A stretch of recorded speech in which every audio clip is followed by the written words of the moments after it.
الحمد لله رب العالمين، والصلاة والسلام على إمام الموحدين وعلى آله وصحبه أجمعين.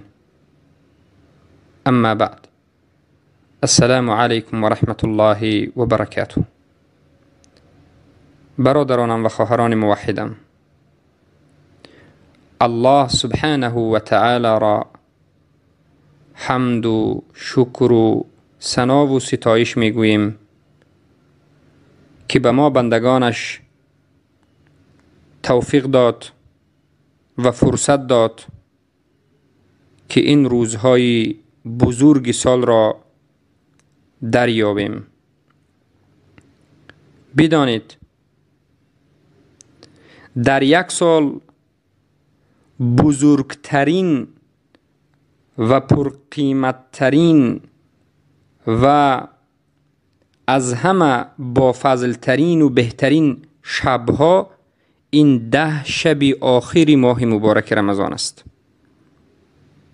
10 شب آخر ماه مبارک رمضان و از درون این 10 شب آخر ماه مبارک رمضان شب قدر بهترینی شب یک سال است. در درون سال 10 شب بهترین شب و در درون 10 شب یک شب این شب قدر است که بهترین شب هست. اما در درون این یک سال، در مدت یک سال، بهترین روزها 10 روز 10 ذوالحجه است. 10 روز ذوالحجه، از 1 ذوالحجه تا 10 ذوالحجه.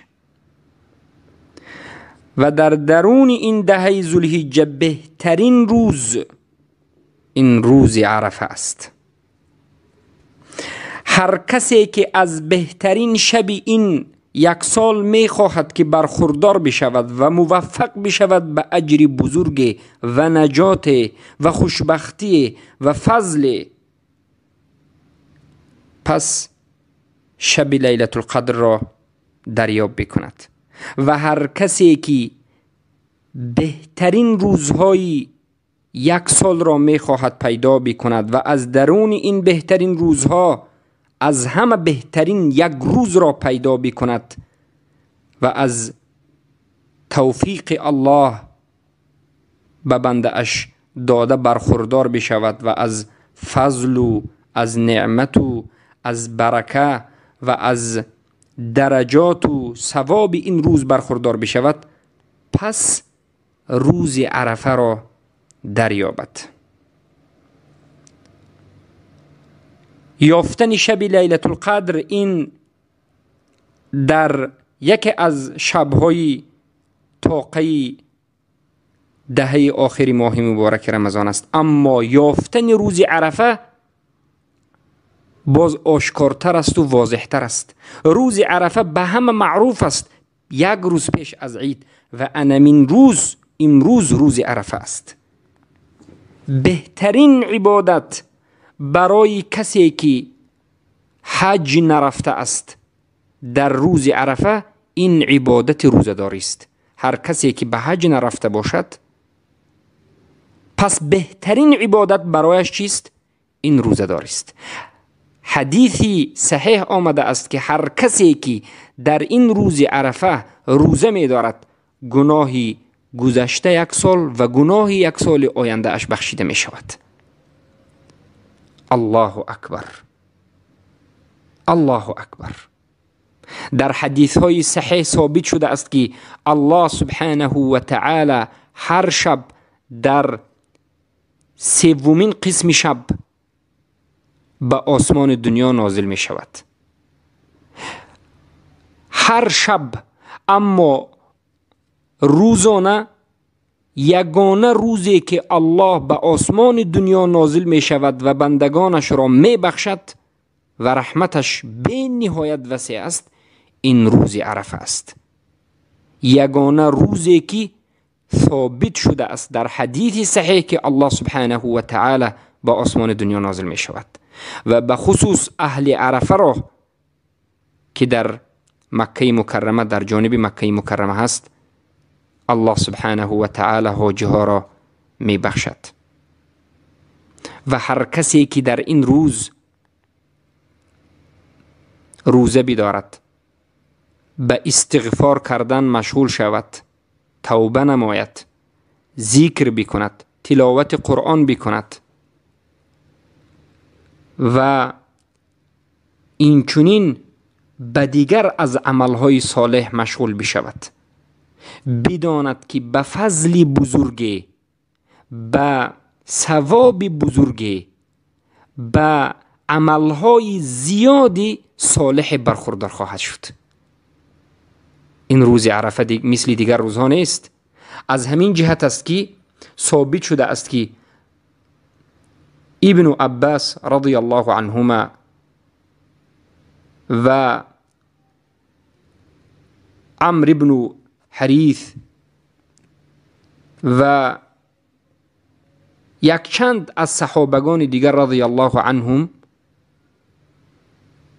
همچنین می گفتند که در روز عرفه در مسجد باقی بمانید. این صحابگان می گفتند که در روز عرفه در این مدت در مسجد بمانید، ذکر بکنید و عبادت الله را انجام بدهید. الله اکبر. علما می گویند بزرگترین روزداری، از همه روزه بزرگترین، روزداری بزرگترین بعد از ماه مبارک رمضان، این روزداری روز عرفه است.